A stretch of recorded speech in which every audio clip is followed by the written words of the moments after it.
আসসালামু আলাইকুম, কি অবস্থা সবার, কেমন আছেন? আই হোপ সবাই অনেক অনেক ভালো আছেন। আজকে অনেক দিন পর কফি বানাবো, আব্বু আনছিল তাই। তো আর দেরি না করে কাজ শুরু করা যাক। প্রথমে কফির প্যাকেটটা খুলে একটা বোতলে হালকা পানি নিয়ে কফি ঢেলে নিই। তারপর প্যাকেটটা ডাস্টবিনে ফেলে দিয়ে এসে বোতল আটকিয়ে দিই। বোতল কেন আটকালাম, বোতলের মধ্যে কেন কফি ডাললাম তা জানতে হলে অবশ্যই কমেন্ট করে জানাবেন। তারপর দুধ গরম করতে হবে, তাই পাতিলে পানি নিয়ে নিই। তারপর 2 টেবিল চামচ দুধ পাউডার নিয়ে ভালো করে গুলে নিই। চুলায় পাতিল বসাবো, এমন সময় দেখি গ্যাস লাইট খুঁজে পাচ্ছি না। এবার বলেন কেমনটা লাগে? তারপর অনেক খোঁজাখুঁজি করার পর গ্যাস লাইটটা পাই। সবাই সাবধান থাকবেন, চুলা জ্বালানোর আগে অবশ্যই ভালো করে চেক করে নিবেন। তারপর পাতিল চুলায় বসিয়ে দেওয়া মাত্রই মাগরিবের আজান দেয়। তার কিছুক্ষণ পর দুধও গরম হয়ে যায়। তারপর তা নামিয়ে রাখি। তারপর এই কফির লিগারটা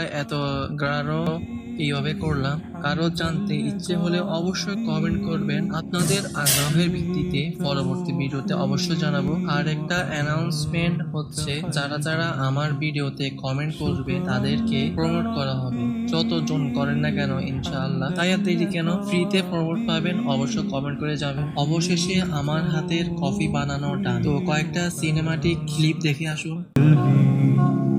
وهبتني لسانا ذاكرا وقلبا شاكرا يا বিসমিল্লাহ, خالقي আলহামদুলিল্লাহ করে অনেক মজা হয়েছে। তো আজকের মিনি কফি ব্লগ কেমন হলো অবশ্যই কমেন্ট করে জানাবেন। আর এরকম কফি কারা কারা বাসায় একা একা সময় বানান অবশ্যই কমেন্ট করে জানাবেন।